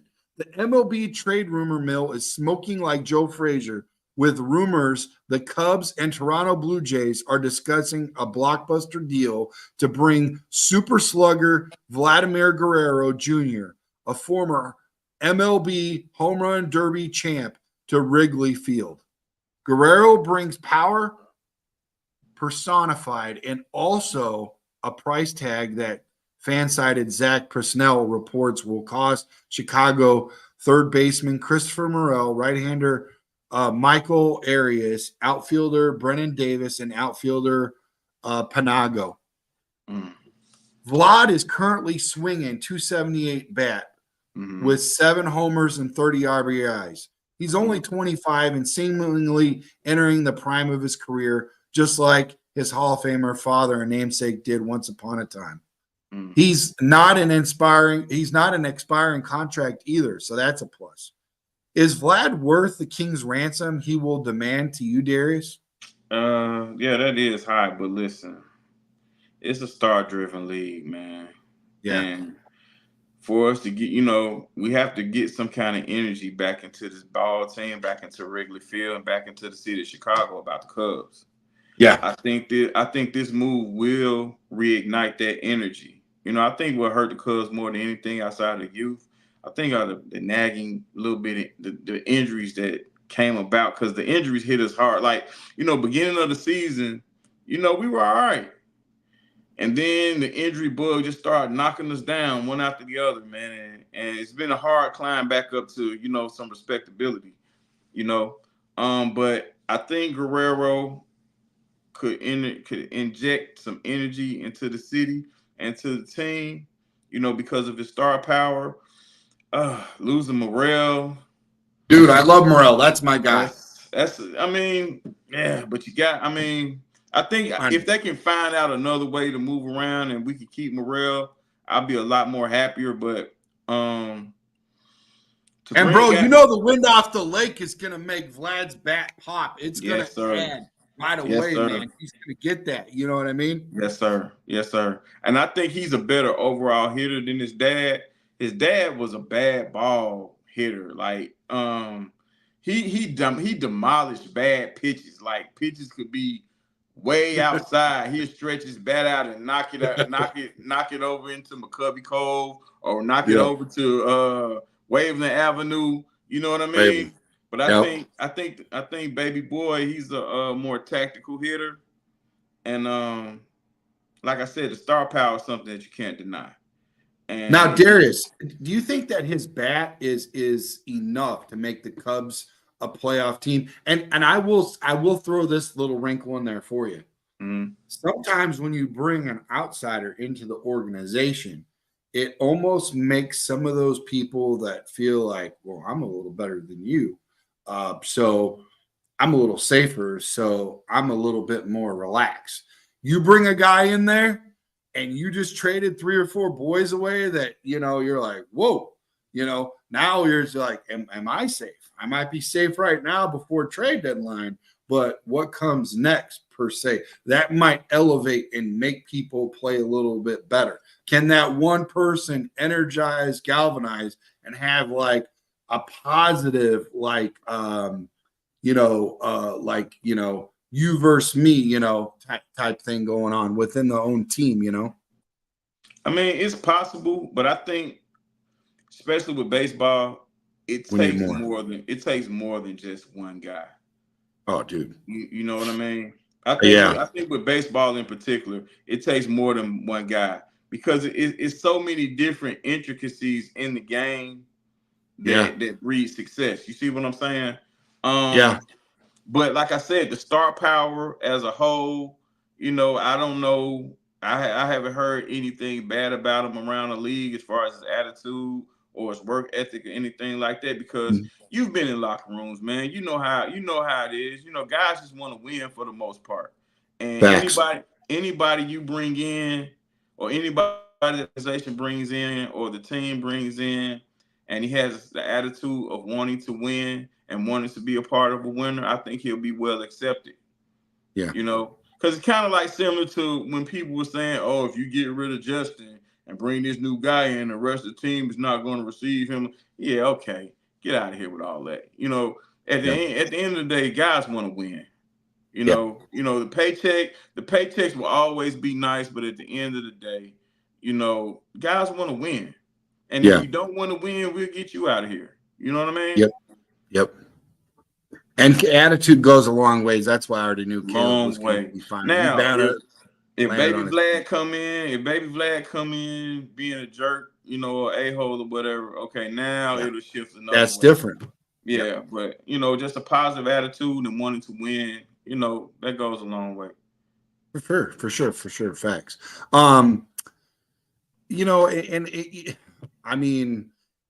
Relief pitching. Oh my God, we need some of that. We need a lot of that. Our starting pitchers, I'm feeling good about. I'm glad Hendricks is coming back. He's obviously shown that he remembered how to pitch again. But I don't think this bat's enough. I think it's a big statement. It's a lot of help. I think it would definitely say to the fans, like, hey, we're willing to spend money. Yeah. We're not being cheapos, But what are the biggest risks and advantages of this deal, man? I think personally for me, it's getting rid of all that player capital. I mean, there's a lot of guys in there that I like, and I really wasn't prepared to lose our catcher. I thought our catcher was really good at framing pitches and stuff. Yeah. But what that for me is that what it is for you?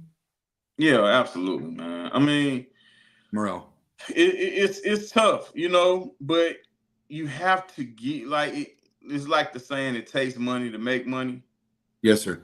You know what I mean? So you have to give up something, And like you said, getting a guy like Guerrero in here, it shows the fan base that, listen, we're trying to win. And that's easy to root for when you understand that the organization that you cheer for is actually giving effort to try to bring a championship team or a contender to the town. It's a lot easier to root for. As far as the pitching is concerned, we need some live arms. Is it anybody in particular that you feel like they need to go after as far as the pitcher is concerned? Who would you like to see in the Chicago Cubs uniform? Honestly, I would like to see some of our I've heard our farm system is really good. I'd like to see some of them boys called up, and I think they're getting closer. So unfortunately, I wish it would have happened a little bit sooner. A lot of people are saying like Cancel is not as equipped or as good as they thought he'd be. They don't think he's doing a good job. Listen, I think we'd have a lot less wins in the building if it wasn't for Cancel. I think he's doing a good job. I think he's learning and he's seeing what he's got. I wish he had, and I don't know this is a fact, I'm not an insider, whatever, but I wish he had a little bit more support from Jed. I think if he, truth be told, he would get the results would come quicker. And I feel like there might be a little breakdown there because I just can't see a guy like Craig, accepting where we're at right now. I really think he wants more. And like I said, I believe in our farm system. I think it's one of the best in majors. And I just think it's got to come a little bit quicker. And I think that might be what Jed is saying. And instead of being, cavalier about it, it might have been good just to say exactly what was on his mind instead of, we're not going to shop. We're not going to go buy anything. It's got to be within our own roster space. Well, there's extended roster space where we bring people up. And is that what you're talking about? Because if that's what he's talking about, then I'm okay with that, Darius. You know what I mean? Yeah. And one thing about it, you can't microwave baseball, man. No. These other sports, you can microwave your team and, come out like in NBA, for instance. You can microwave your team in the offseason, come out with a 50, 55 win team. Doesn't necessarily mean you'll win a championship, but hey, you're a winning team. The thing about baseball is a patient game, and as far as the addition, subtraction, and development of players, you have to be patient with that as well. I think with what they brought, what Craig Counsell and the organization brought to the first part of the season, I think they wanted Craig to see what they had. because on paper, the young guys, you know, they had a lot of potential and a lot of promise. You know, due to injuries and other things, it just ain't panning out that way. But I think, you know, I think Craig understands the assignment, man. You know, I think he I do too. understands. I think he I do. understands, you know, that you have to see before you start making these drastic emotional moves, you have to see what you're working with. Yeah, You know and what I you mean? can't do it in that short body of Right. work. And sometimes it takes all year. Sometimes it Look at takes how many all year. injuries that he's already had to deal with and shuffle people around and Yeah. make, drop it like it's hot and then hurry Mhm. up, fire back. And it was like, you don't even know who's calling up next. You haven't had enough time around the guy. It takes Right. time, man. Right. It takes time. It takes Yeah. time. So, Yep. you know, I think that, like, listen, this is just the first year for Craig, man. You Yeah. know, I think they're going to be patient Patient. with the thing. And, Yeah. you know, they're going to work. I think in the next 2 years, I think the Cubs will be back into contention. I believe that.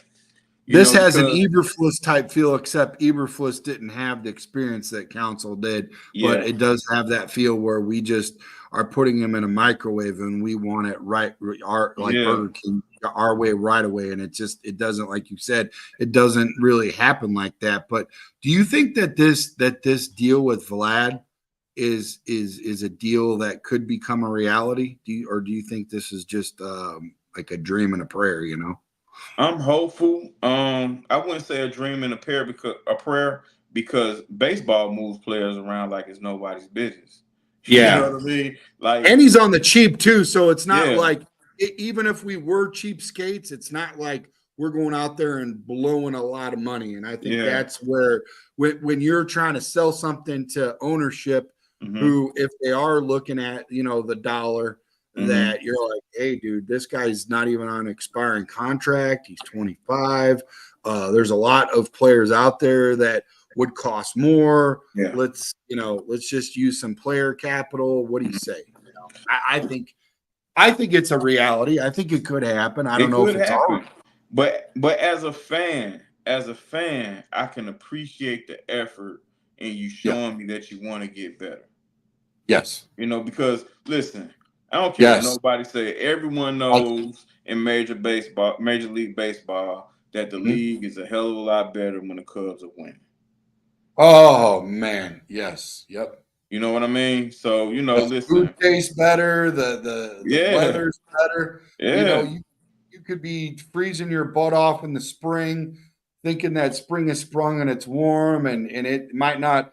The sun might not crest right over the stadium to where it gets in the the terrace area, and you'd Mm-hmm. be like, it's fine. I could wait a little Yeah, bit longer. It's all right. yeah, My Cubbies are winning. yeah. It's hot out. It's 100 degrees out in the summer. It's okay. We'll get a breeze here in a little bit. A little Someone's bit, right? crack home run. Fan Yeah, 100-mile-an-hour fastball. Everything is better. Yeah, you're right. yeah. So, you know, listen, as a fan, like I said, I appreciate the effort, you Yeah. know, and let's not stop with him. Okay. Yeah. Let's No. keep this thing rolling. Let's get a veteran pitcher. Let's get somebody get one of these teams that's not doing so well. Let's see if we can grab an ace, and bring them into the staff, So that way we Mhm. got star power with the bats and with the arm. So, listen, again, I hate to keep repeating it, but I appreciate the effort to want to be successful. Like the guys on the south side, I don't know what the hell they doing, but but They're sucking down those campfire shakes and probably spiking them if they knew any better with some Baileys, But hey, here's the deal. Speaking of stars, man, and effort, the Sandberg game turns 40 years. yeah, And this segment of CSP is brought to you by Bridges Scoreboard, your Northwest Indiana Chicago sports headquarters, with the Hall of Fame menu, with the freezing pipe ice cold beer and the great juicy burgers, cold crisp salads. Oh my God. They've got oh man, steak, anything you want, they got it, man. Taco Tuesday, let's go. Fellas, Sunday marks the 40th anniversary of the Sandberg game with Ryan Sandberg, where he hit a pair of game-tying home runs off of future Hall of Famer Bruce Sutter in a blockbuster 5-for-6, 7 RBI day at the plate that propelled the Cubs to a wild 12-11. 12-11. Hey, man, there are some Bears games that we left and we didn't even get 12-11. Victory of the St. Louis Cardinals, the Red Dirty Birds, as the National League East Division champs. The Cubs will honor Rhino with the unveiling of a statue on Heroes Way before the game. So my question to you about all that is this. Is this the best single game performance in Chicago baseball history to you? Oh, it's right up there. And by the way, I got my Sandberg jersey on. This is the jersey. Oh, man. Yeah. Awesome. But Sandberg is should be definitely on the Mount Rushmore of the Chicago Cubs. I seen that in the chat, and I 1,000% agree. Shout out to you, John. Thanks. That was my era. That was the era in which I fell in love with the Cubs when they had Sandberg, Andre Dawson, Sean Dunston, Greg Maddux was on the team at the, you know what I'm saying, right there at the end. Right before he left, Greg Maddux was there. That was my where my love kind of grew, you know. But as far as the greatest, like I said, it's right up there. It's so many. And you know, with baseball, wow. It's up there. Yeah, I think as far as Chicago sports history, I think the Big Hurt may have something to say about that because he's had a few games similar to the one Rhino had as well, you know. But you know, we've seen so many like great players to play for the Cubs or really Chicago baseball, period. You know, like I remember like Rafael Palmeiro, Mark Grace, Jody Davis, Bobby Denaire, Keith Moreland, like it just, you know, the list goes on and on. You know what I mean? But like I said, that was definitely one of them. And if someone said it was, I wouldn't fight them on it. But you know, because I don't have all the info in front of me. But that's definitely one of them, and it definitely sticks out. Yeah, for sure. I mean, honestly, do you think Rhino makes it to Cooperstown and stardom without this game? Yeah, without the game, Rhino was incredible, man. Ryan Sandberg was incredible, man. I mean, one game doesn't define him. Like Ryan Sandberg was a hell of a player. I mean, to me, he's still the best second baseman in Major League Baseball history. Do you agree with that? Nah, can't agree with that. But in Chicago, in Chicago, I can say yes. But Major League history, nah. He's a great player. Like I said, he was a great player. But nah, not in Major League history. It's a couple more guys that'll give Rhino a run for his money. But he's a great player. For sure. I just saw something come on my news feed. It's been messing up lately because I just saw somebody get signed, and I wanted to make sure that this has happened before when we're on. Oh, Malik Monk intends to sign 4-year deal, $78 million deal to return to Kings. Okay. Nice. That don't help us out at all. I guess Zach not going over there because that was one of the destinations where they had Zach going. They had a pretty nice trade package for him too. Yeah. Okay, what Matt Eberflus did on a summer vacation? What did he do? This segment of Chicago Sports Podcast is brought to you by Budget Cars. Friends, Bears coach Matt Eberflus has been known to sleep at many nights at his office. I mean, he's just a workaholic, right? Which he does not recommend to anybody at all. He's like totally against it, but he's got to do it. Yeah. For his summer vacation 2024, you can guess where he'll be. At his office. A lot of the time. Some afternoons at the golf course. But like the great dad that he is also working in much needed and so richly deserved family time for his girls. But the Bears, as you can imagine, will never be far from Coach Fliss' mind. Mr. Chicago, is this a sign of Fliss' relentless dedication to turning the Bears into a winner and a playoff team in 2024? All that time in the office, everything that he's doing is attention to detail. To you, Mr. Chicago, is this a sign of his relentless dedication that he's saying it's 24 or bust? We really got to break through. Well, I think the first thing he's trying to do is save his job. I knew you were going I mean, let's be for real, right? yeah. You know, Preservation. but him putting the work in is the start, you know, but he can put all the work he wants to win. If those players are not, you know what I'm saying, if those players don't have the same mindset he does as far as, you know, as far as the work and as far as being better, then, you know, sure, it's a waste of time sleeping on that couch in the office. He might as well go home and sleep in the bed with his wife.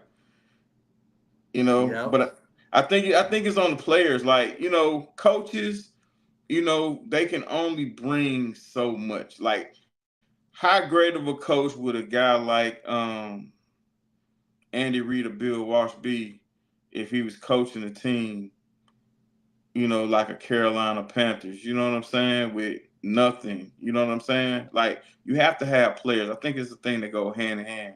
The coaches do, Yeah. the coaches are important. I'm not saying that the coach is not important, but, you know, the players have to have much burning desire as the coach has. If not, Yeah. it's not going to work.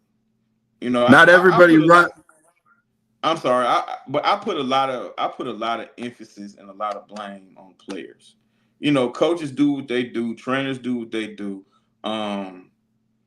assistants, they do what they do, but with me, it's about the players, man. Like, because as a player, you know, you have a responsibility to yourself and to and to your last name, right?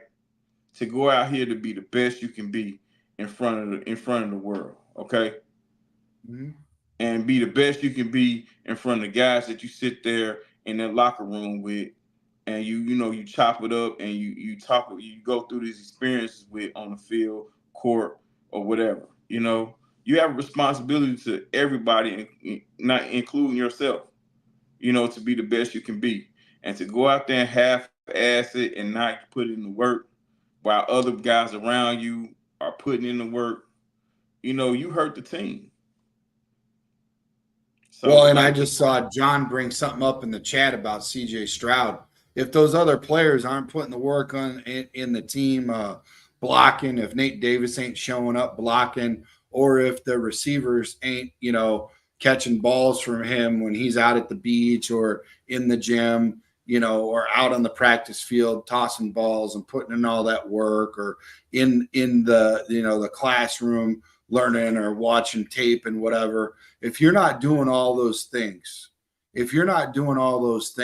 but Caleb is, it's a team effort. It's a team that brings you to the playoffs. It's a team that wins the playoffs. You can't do it by yourself. So you can't measure a team success off of one player. With 53 guys, it takes every person. There is a big responsibility as the field general on one side of the ball, but he can't make that final kick. He can't make that final tackle. He can't make a lot of things happen. If he does his job, like, obviously you're making this point about CJ Stroud. If he does his job that CJ Stroud did, but it doesn't work out to where they make the playoffs, I don't think it's a total loss. I don't think it's a total bust, but I'm getting back and getting, back on track. I really think that, I really do think that he's trying to lead his team the best way that he can into the playoffs, because not every coach walks into a Phil Jackson and Andy Reid situation. Those teams were really well established before them and got there, man. Mm-hmm. They were if Fluss gets kicked out of the building and a coach like Andy Reid comes in or a coach like Phil Jackson comes in, that would be a good example. You know what I mean? Listen, those guys come in the building, they can weed out the ones that bad ain't getting seeds. They weed out the bad seeds quick. Yeah. And it's up to the organization to get rid of those guys who ain't buying in because they hurt the team. You know, you're only good at you're only as strong as your weakest link. Okay. Yep. So you know, in the NFL, it's a 53-man thing. You know, everybody has to be held accountable from the front office to the coaches, to the trainers, to the water boys, to wherever. You know, if one thing's not going right, it could disrupt the team, and it could hurt the success. Yep. What's up, Ant? Hey, you know what? I agree with that wholeheartedly because when I was in the military, they made all the slow, heavy set, big guys run up front. And all the little guys, all the little Hesters, they got them. They're on your heels, pushing you. And you're just like, always somebody on your heels. And it works, man. It works. Yeah. No man left behind. It really works, Yeah. It's annoying as all get out, but it works. So, and I believe in it wholeheartedly. For his Bears summer to-do checkoff list, what item should be at the top of Coach Fliss's list right now, Darius? Continuity.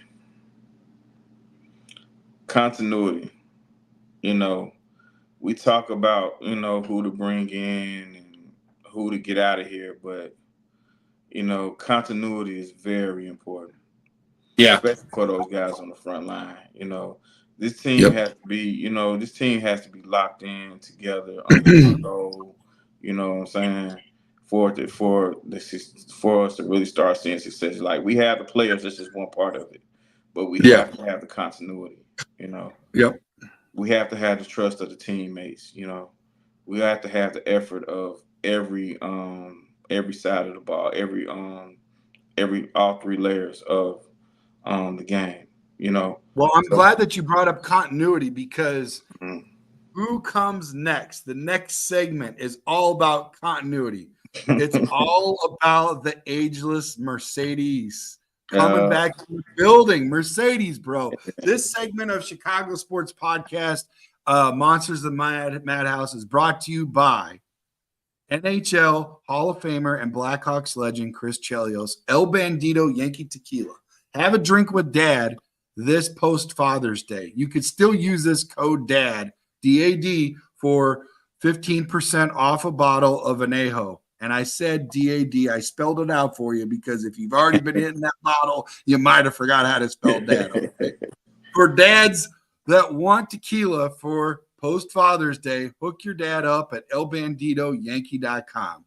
Like a fine wine, Sean Mercedes Lewis does not age, bro. He does not age at all.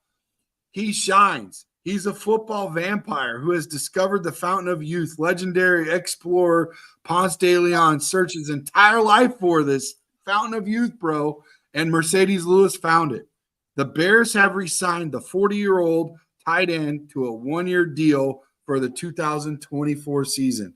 It will be his 19th career. Some people's careers don't even last 19 freaking minutes. Right.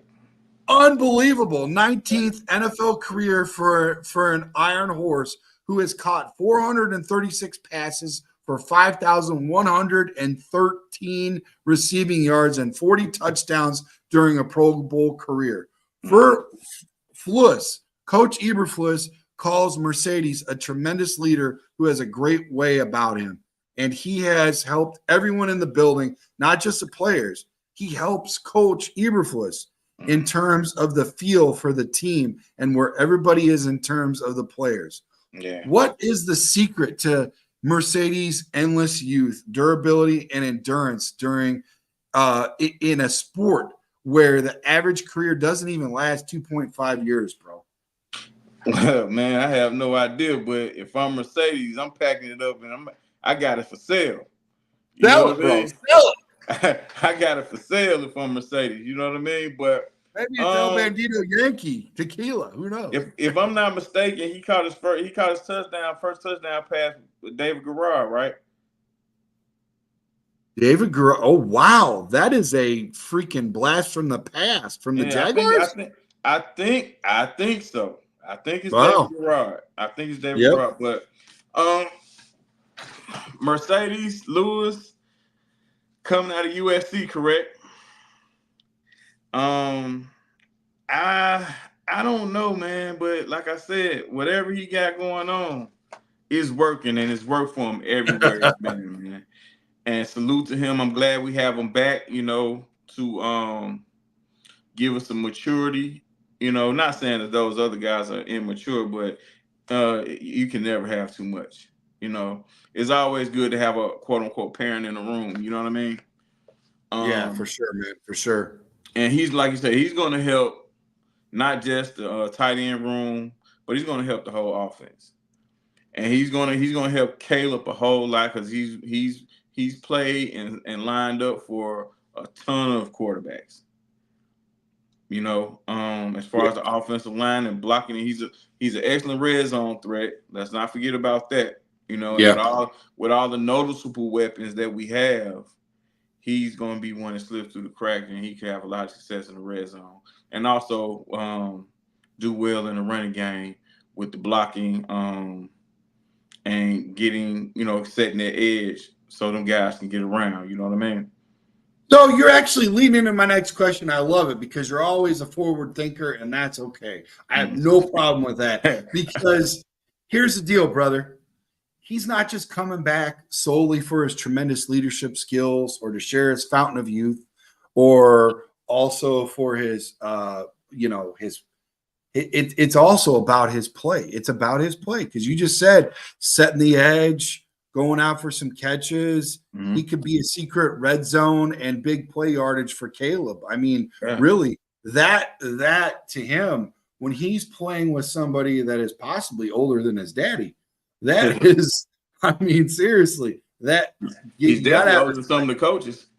Dude, he might be the one that helped Eberflus come up a little bit with the, the whole new look. You know, you never know, man. He might have turned him on to his barber. You never know. But honestly, man, I think it's good. I think it's a good feel-good story. I'm glad he's back. You know, we always seem to get that one guy. You know, there's always that one guy that's just old as hell on the team, and we keep him going on. And I love it. I think it's good. And like you said, having the parent in the room, whatever, it takes a village, right? Yeah. And I think it's important to keep a guy like that around all the time. For a while, it was that long snapper. And then before that, it probably was still that long snapper because we had him. We had him forever, bro. We had him forever. Yeah. Any final thoughts, bro? Anything you'd like to bring up or address that we skipped over? No, I mean, I think we kind of covered, what was necessary to be covered. Well, we didn't talk too much about the Southsiders, but I'm praying they get it together. They have been impressing me lately with their play. Their plays came up a little bit, and I think that's good. I think. But I know, and listen, they had Luis Robert or Robert, Luis Robert, whichever one, Robert. I've heard it two different ways. Yep. But the young man that pitched yesterday, I like him. You like him? I like him. I think there were some Sox fans at work that were talking. His arm is like, and forgive me for not knowing his name. I'm usually good with names, but this one slips me. But his arm is live, is strong, and he's a keeper for sure. A lot of these teams they have good prospects, good players. They're so quick to push them out, for other prospects or guys that can potentially play. I think you need to keep the guys that what I'm saying, that can play and allow them to grow with the team. But other than that, listen, Trax, it's been a pleasure working with you guys tonight, man. Yeah, Great you too, stuff. brother. I do have one thing I want to bring up really quick, and it's going to take just a second. It's a quick pause for the pause to give everybody the Bears countdown. We're 36 days until training camp, 42 days until the Hall of Fame game, which I will be there representing. And Mongo gave me a family, invite there, so I'll be there for that. So that's going to be exciting. I'll be able to. We got a press pass, so we'll be interviewing Hester and all those boys. It's going to be cool to have 3 Bears on deck that we're going to be able to interview, as well as the other Hall of Fame inductees. And 47 days until Hard Knocks and 80 days until week 1. So what we're trying to say is make those moments matter with your significant other. Get all of the good feels in, because after those 80 days, you will be gone for a while. So make sure it counts, fellas. Yes, sir. Yes, sir. Hey, get that honey-do list knocked out. Get that honey-do list knocked out, man. Hey, have you been to Canton? I've never been. This will be the first time, brother. Hey, it's incredible, man. You been there, bro? Yes, sir. I've been. Okay. Yeah, I've been. I'm hoping that Caleb gets maybe 10, 15 plays or something, because I'll be at the game. You don't think so? No shot. I know they said they're going to play him around 60 plays through the preseason. So I'm hoping, I don't know. I don't think like that Hall of Fame field, hopefully they've done some improvements to it. But no, I don't think Caleb. I don't think we see Caleb on that one. He may be on the sideline, but I don't think he plays. Yeah, with as much Bear presence and the Hall of Famers, Singletary, all them boys are going to be out there, plus us inducting 2. Well, Peppers had a good stay with us, but Carolina mostly. But it's just great with Hester there, and Mongo, of course, and so it's long overdue for Mongo. I'm so happy. I'm so proud to be a part of that moment. It's going to be a really good thing. Like I said, I've never been there. I'll never get a chance like this again in the history of ever to be invited by a Hall of Famer to be there with friends and family. So that's going to be special. It's going to be fun, once in a lifetime.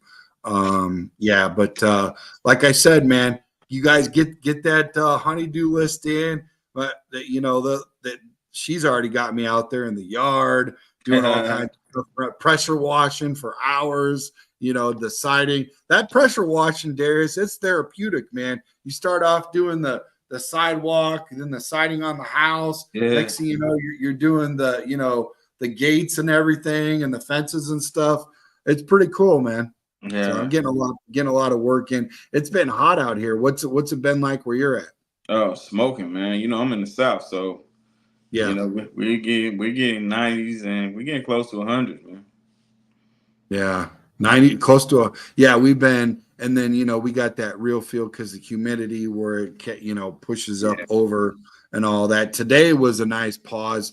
I think it only got up to about 80 or something. I'm surprised my air conditioner actually kicked on, because as cool as it was and as nice as it felt, I didn't think that we'd even have it running in the house. But work. I worked a long 12-hour day, and it wasn't that bad, working. All the other days when I needed it to be cool, I was up on a damn roof at the steel mill. I wish it would have been cooler like today was, Then today I'm not on the freaking roof, and it's like a really cool day, Yeah, so, today was nice. It was cool. It wasn't as hot as last week.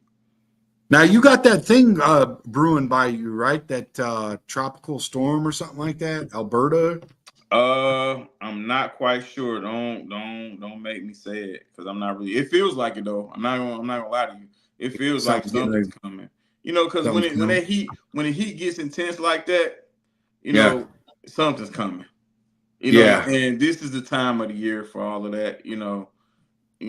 Like in Georgia, June, July, we get a lot of rain. Yeah, my uncle was in somewhere near he was stationed down there, chaplain, full bird for the Army before he went to Afghanistan and now to North Korea. They sent him to all the hot spots, but he was actually right by Atlanta.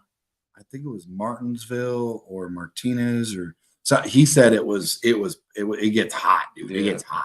Yeah, hey, man, listen, this heat to make a man out of you, man. For sure. All right, brother. Hey, thanks for answering the bell. Thanks for being on, man. No problem. Again, everybody, like and subscribe. Hit that like button. Be a friend. Tell a friend. Leave a 5-star review. You all know what to do. Thank you for you guys spending time with us. We couldn't do it without you. Shout out to John. Shout out to Ant-Man's. Shout out to everybody in the chat. Cheryl, thanks for giving us the scores and everything. Thank you, everybody. Thank you, Leroy, if you're still listening, or if you watch some of this later, like I always do. I like to watch my own show 3 or 4 times. If you hear this, Pinky, great job.